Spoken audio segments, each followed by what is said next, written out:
Well, hello, everybody, and welcome back to another episode of the Business Spotlight. Of course, I'm your host, Scott McMeans with Action Coach, and I'm here with Jax Amadio from Pierced Poets Productions. We're going to have an opportunity today to learn a little bit about Jax, his journey, and everything they do at Pierced Poets. So, before we get any craziness and all, I'm going to let Jax have the microphone and the camera. He's going to tell us a little bit about himself, a little bit about the business, and how he found himself sitting in front of his computer screen talking to me right now. So, Jax, tell us a little bit about you and your story. Sure. Well, howdy, folks and friends. Thank you so much, Scott, for having us. Really Pleasure. appreciate your time. My name again is Jax. I'm with Pierced Poets, and we are a kind of full service event labor company. We do every aspect of events work. We have a little over 900 folks in our network between employees, contractors, and subcontractors. And pretty much anything that an event needs, we have. So we are the most B2B friendly company there is. Everyone does events, but our bread and butter, our home is concerts and live music and events work, working with venues. And that's kind of my whole story. That's my whole history, my only passion, my only love, my only hobby, besides just seeking, truth, beauty, and goodness is music. And I think music is the main path, the kind of universal language to find those three things. And so I've dedicated everything to making sure that everyone has access to it and is able to enjoy it in the most comfortable and exciting atmosphere possible.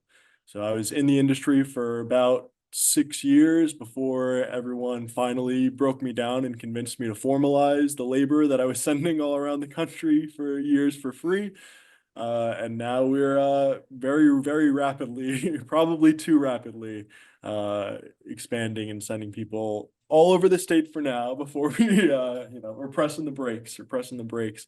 Don't want to go too far out of our bounds. We're only 6 months in. We're still very much a startup. But yes, we're excited. You could probably tell already that I'm nervous even talking about it because there's just so much going on at all times. And I love project management and labor management, but there's so much on the business end of things that is crazy and beyond any of our imagination. So that's partly why we're here too, is to learn from everyone else that's been on this show and just be in community with everyone. Well, thank you for that. And the story is yet to be finalized. It's not quite written all the way to the final chapter. So, plenty of pages to be written, Jax. And I'm impressed with the whole concept of, okay, 900 people under your umbrella. You cover the state, you do concerts, and I love the idea of, okay, you like project management, you like people management. Talk to me about the biggest ups and the biggest downs between merging those two things with Yes. trying to produce an amazing venue for a concert. I can't imagine it's as easy as spinning one plate. So walk me through some of the things you do. Yeah, it is. It is really intense. There are so many different departments to make a good show, even at the smallest, bar level venue, between security, production, concessions, back end ticketing, marketing. I mean, it is just like any other business or industry, but the stakes feel a little bit higher because every night is you either get zero people in the door or just enough to cover the bills, or you break the whole market. So it can be intense. Some of the challenges are definitely making sure that those disparate departments have clear expectations for one another. So you definitely need an operations manager or someone at the helm who is a friend to all, that can make sure that mediation happens and that everyone is communicating effectively. The main most important thing for me is oftentimes within a venue space, you have those different departments and communities that, they have their own cohesion, but then you bring in an outside tour or an outside, project or boutique event that is just really specific on what they want. And things can get heated pretty quickly, if, one chair is at an angle that it doesn't quite match up with the stage. So just setting expectations early on for how hands-on you want your managers and supervisors to be, and making sure that all team members are aware of each other's communication styles. Just that kind of very basic general leadership, I think, applies really well to because it's so people focused. You just need to know your team and have an opportunity as much as possible. And some tours don't let you get to know everyone very quickly, but to kind of ask them more general questions. Don't just get the tech rider, don't just get the specific vendor orders. Like, ask them what the vibe, what the culture of their company is, and how they want to be interacting with our staff, if at all. Interesting. So I'm assuming you've done some pretty interesting venues. You've done some pretty interesting acts. So Sure have. the word you used, what I thought was a really good word, was the cohesion between the local people that are going to put this venue together so there is a good show for the act that's traveling into town. Yes. That merger or that activity, I can't imagine is simple. We all heard or we all realize that rock and roll is different, right? They have their own riders, they have their own thought Yeah. processes. So you make comment about communication, people focus, know your team, ask a ton of questions. What are some of the things that you do that make you as good as you are at doing this? What is it about Jax and the people at Pierce Poets? What do you do that separates yourself from everybody else?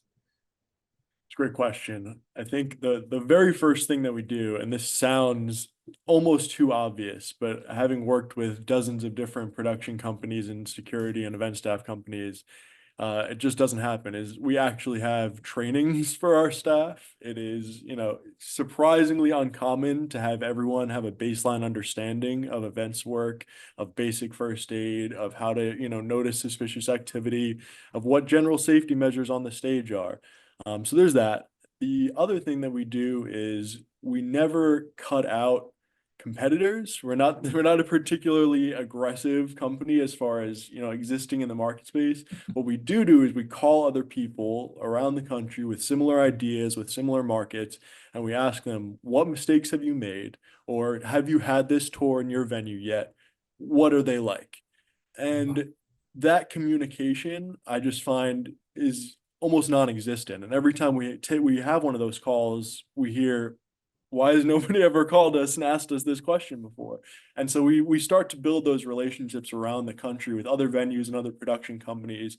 And we kind of all lift ourselves up together. We make the industry a little bit safer and a little bit more cohesive, and we mark what's important to note on both the safety, security, and production side for every event as much as possible. And if it's a brand new experimental experiential event, that doesn't mean that there's not some aspect of it that someone else has done before. Nothing is ever completely brand new. So there's always people to talk to and at least get the juices flowing, I'd say. I love the idea that and the fact that nobody else has ever decided or thought to call ahead or call back and say, hey, this act just left Cincinnati. They're now here in Cleveland. What did they do? How did they like things? And what can I do to Absolutely. fix it? Now, the question would be, Jax, do you ever call forward? Do you Mm. ever call the next city and say, hey, these guys are coming. This is what you need to worry about. This is what you need to pay attention to. Yeah, that is a great recommendation, Scott. We have never done so with people that we have not asked first ourselves. So we've made relationships with people that we have reached out to, and then told them in kind, Yeah. when we found out something was coming their way. But yeah, maybe we should be proactive in building those relationships and letting people know if there is something kind of, out of order or unexpected. Yeah. I just thinking about this community that you're building, and one of the things that you made comment to, which is unbelievably rare for a business person to say openly, we don't cut out our competition. We collaborate with whomever we can to make the venue and the situation the best. That's right. If more companies, honestly, Jackson, if more companies thought that way, they wouldn't have to worry about competition because there's so much business opportunity for everybody out there. It's just finding the Especially in right this people, industry. That's right. right? It's finding the people that want you for the reasons they want you and they get a chance to work with you. It could be as simple as they don't like guys with beards. I don't Yeah, know. They're not going right. to work with you, right? So why would you struggle yourself trying to get squeezed into a square peg in a round hole? You're not for me. Okay, I'm going to go find somebody else who does. But the Exactly. best way to do that is to expand your network of people that you collaborate with and bring value to every day. So when somebody calls you and says, "Hey, this act is coming up from Cincy. This is what they're looking for," you can return the favor, and everybody knows the reputation of Pierce Poets is those guys are damn good at what they do. They're always collaborating, and you know what? Their ideas are killer because they learned from somebody else and they put their own spin on it, and here we are. That to me is an abundant mindset Mm, and an abundant way of thinking about business. So thinking that way is the best way you can get not only people attracted to you, but you get people wanting to be around you because you bring value regardless of who you are. So I give you tons of credit for thinking that way. Now, I would imagine there are some people that have rubbed you the wrong way. So what's some of the biggest, you don't need to call an act out, but some of the biggest challenges that have ever come to Cleveland? And how did you maneuver and navigate mm, the, I can imagine the minefield of disasters that's possible. What is it that brings all that together for you? How do you manage all those different disasters? mm. Great question, and thank you again for that recommendation. I do want to, as much as possible, maintain that abundance mindset, and I really do think in this industry in particular, we have such a wealth of opportunities and there's so much pie to go around. We are very fortunate in Cleveland to have the history and resources that we do. So fortunately, we don't have, acts, tours, experiences coming in that are complaining about the quality of equipment or the lack of great restaurants or anything like that, as I hear from other cities. What we do have is the same problem that almost everyone in this industry has, which is people come in, whether it's at the end of their tour or the very beginning, and someone has just been fired. And the way that they're communicating with my staff is very disharmonious with the way that I do. Mm. So if someone comes in, a stage manager comes in, right off the bat, they're screaming, they're cussing out people, they're not working ahead or delivering a plan to the team. And I will absolutely stop a build if anything feels unsafe. I will take that deck manager aside and slow down the entire show and tell him, or tell him or her, this is the way we need to communicate to my team, or this event isn't happening. So I'm definitely willing to kind of risk an entire show, an entire event, if there's not a mutual respect there. So definitely that kind of open communication. People can talk to me however they want, but to my staff, to my laborers, that's kind of where I draw the line. And there's just always a way to de-escalate and resolve things. All of my team is well trained in those conversations. Nobody ever is ready to, retort or scream back, but it is a big problem, especially as tours come in that have been on the road for a long time, or again have had someone that just left and there's a new person in that position and there's a lot of frustrations there. Just maintaining across the board, and it's hard if you have 40 stagehands or 40 security staff, reporting to one person that they've never met before. Mm-hmm. But to tell them that we do this every day too. You have your own unique needs for your event. Let us meet you halfway, and we'll be as patient with you as possible. Just give us a little bit of trust. And then at the end of the day, after we have those conversations, they'll say, thank you so much, X City. They didn't know how to wrap cables. They weren't trained, again, going back to what sets us apart.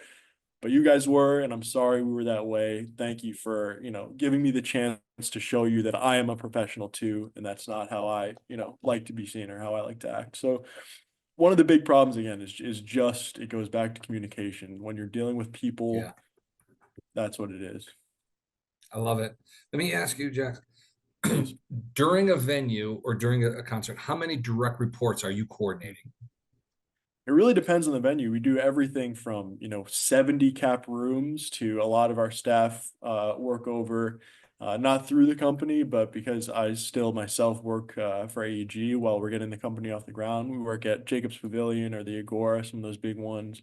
We've sent Okay. staff to Blossom to Kane Park. So kind of all over the place. For my own direct reports, the most I've ever had at a particular festival was hosting a premiums area, and I had a little over 200 direct reports on my team. Uh, Wow. so yeah, it can be quite a lot for short windows of time, and oftentimes you're meeting those people for the first time that week. So building those team dynamics and those relationships is really important. Okay, so during a venue, how long will an act be in town? So you get a chance to have these 200 people at your disposal. let's just say, for 100%. what, 24 hours or less? Or is it 24 hours to 36 hours? What is the time frame that you're working with these folks? I mean, almost any tour that comes through that's not going to either a union labor venue or a massive, arena or amphitheater, they're only going to be here. We'll be interacting them for at most 12 hours, 6 hours for load in, probably even less for the load out. And then however much time I personally need to interact with their tours during the show, less time for, the general staff. But yeah, it's often very, very, very short windows. I prefer, having the opportunity to show tours the beauty and greatness of Cleveland. So if they come in a day early, we're always happy to offer them, Rock and Roll Hall of Fame lets anyone with a tour laminate come in for free. It's always a great service and showing people all around the city. People don't know Cleveland has great beaches and parks. So Yeah. there's plenty of amenities to go around and talk, on the road. I never like to have in-office meetings with tours because there's just too much to show in Cleveland, and I want them to keep coming back and sell the city for them. I love that. Yeah, it's I it's think very short windows. one, Cleveland is one of the best kept secrets in the country. And I find it interesting that when people visit from outside Cleveland, and I've met a number of people that have moved here, and I always ask, why don't you tell people how great Cleveland is? And the answer is, believe it or not, Jack, I've heard people say to me, well, if I tell a bunch of people that I knew back in Chicago that Mhm. Cleveland is so awesome, they're going to move here too, and I don't want them to ruin it. Okay, that's Sure. one thing. Cleveland is a great underrated city, despite all the slings and arrows we get for being the mistake on the lake. It is such an amazing city, and I love the fact that you want to promote it. I don't want to overstep, or I don't want to overlook the comment that you made, because I think this is important about what you do at Pierce Poets and how successful you are. You are getting an act to show up, and within 12 hours you're coordinating 200 some odd people to do all these different spinning plates, from tickets to marketing to venue to building a stage, all the stuff that you guys do. In 12 hours you're communicating with 200 people, and somehow nobody knows how hard that was because it was a successful concert venue. Thank you. So I want to let people know when they watch this video, next time you go to Blossom or the Agora, or you go to Jacob's Pavilion and you see a show, just realize what went into making that show as bad as it was or as good as it was, because there's a lot of work that goes into it. So I give you kudos, because I can't imagine trying to direct 200. It'd be like herding cats, right? It is. It absolutely is. Fantastic, man. So, what are some of the best lessons you've learned? Now, you've been doing this 6 months. You've got some history in the world of which you work and live, but talk to me about some of the lessons you've learned. You're coordinating how many people? You've got all these different spinning plates, as I've said before. So, what is it that makes you look back and say, God, I've learned a lot? Like, what's the biggest lesson you've learned? Big guest is hard. There are a few that stick out. One is that none of us knew business the way we thought we did. Again, we all knew the industry in and out. We could all make these huge festivals and events happen in a day, but Mm-hmm. none of us knew the intricacies of every different city having a different sales tax for our contractors, of every different city having, a different, set of labor laws that we have to adhere to and research, of how complicated payroll becomes when you have, 600 employees, and how much information the state wants. So all of that stuff, I would love to shout out, SCORE. We have our business mentors through them, and ECDI has helped us, acquire some basic funding, although never enough it seems. But those services like that, and making sure that we're reaching out and actually finding help was Yeah. number one, the biggest thing. And then aside from that was, I know it's hard to say, especially for startups, but we had our network. Most of us have been in this industry for a long time, and we needed to still, in spite of that, prove ourselves as a Mm-hmm. company. And our home venues, we started at the Roxy, the new venue at Mahal's, little 800 cap venue, where the upstairs bowling alley was. And that's kind of our home base, our family venue. And, you know, for the first few months, we're practically volunteering for, those shows. I mean, they're extremely generous to us. And we love working with them, but between there and doing different festivals and outreach to other companies, we kept our margins super thin just to prove our credibility. And everyone said, don't do that. It'll be hard to raise your prices thereafter. But we explained very clearly that that was our goal, that we wanted to prove ourselves and we wanted an opportunity and a chance to work for that brand, for that venue, for that company, for that production company, and show them how skilled our guys are, how skilled our office techs are. So just putting ourselves out there and not being afraid to take on some work early. And I'm very fortunate to have a team that was willing to do that with me. But it really, I don't think that we would have accelerated as fast as we did if we didn't have those bona fides that we actually could point to and say, we've done XYZ and we did it Yeah. exceptionally well. So now we know what we're worth. Okay, you just nailed it. You know your worth. Now, I have to ask, did you raise your prices? We have raised our prices Good for to you. a sustainable level. We're still the lowest in the market, but it is sustainable at our margins. But the idea that you are building a team of people that have a like mind towards we're going to prove ourselves, and every day we get a chance to prove ourselves, our worth goes up. Mhm. Therefore, our value is sustainable. Our value is worthy of the price we're going to start asking for. You That's right. couldn't ask for a better business model, Jax. You couldn't ask for people to look at you and say, all right, I'll toss you a bone. I'll see what you can do. And all you do is knock it out of the park and they want to work with you again. Seems like a pretty successful way to do business. Is it a risk? Absolutely. But if you believe in yourself and you believe in the value you bring, ultimately it's not a risk because you know you're going to prove it. And that's a great way to do it. So I give you tons of credit for that. I'm going to ask you one final question. Right. If I were to have you sit down on a park bench Mhm. next to the 18-year-old Jax, what would you tell him? Hmm. Well, 18-year-old Jax was convinced that he was going to go to law school and start a wild political career. So I would have encouraged him not to stress and worry so much about the kind of intense industry path and every single school paper, and just to start that networking and that living early, every single night spent, writing a new plan for how to, move through college and apply to law school, all of that. I feel it's not that it was regrettable, but if I had spent those nights doing what I do now, which is finding every possible networking event, even if it's not even related to the industry, just going out there and meeting someone new every day, that's what I would have told Jax then, because we always loved meeting people, me and my 18-year-old self, but we were just too obsessed with some amorphous vision out in the future Yeah. instead of allowing the community and the needs of the community to help dictate uh, the problems. I mean, we just ultimately that career path was we wanted to solve problems, we wanted to help people, and the best way to do that is to ask people what their problems are and not just assume what they are. So going out and meeting people early on is what I would have told him. What I would tell him now is just meet everyone you can. You slid something in there. I don't know if you realized it, but I wrote down dreams should not make you stressed. Hmm. They should excite you, right? They That's right. shouldn't stress you out. Yeah. And you said you should start networking and living early.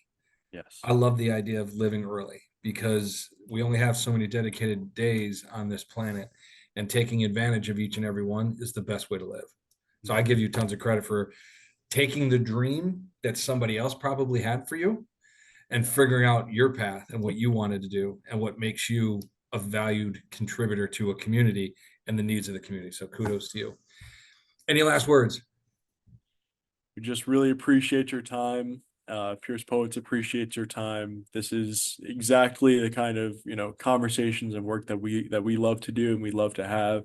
And if anyone out there in the network just wants to talk or know about events or is excited about finding their own experiential events or has their own crazy unique idea and doesn't think it could ever happen, I promise you it could. And we'd be happy to help you make it happen. That's awesome. What a great way to finish. All of Jack's information for contact and website, it'll be in the description below, but I highly encourage you to get in touch. Thanks so much, Jax. We'll Thank you see so everybody much. on the next one.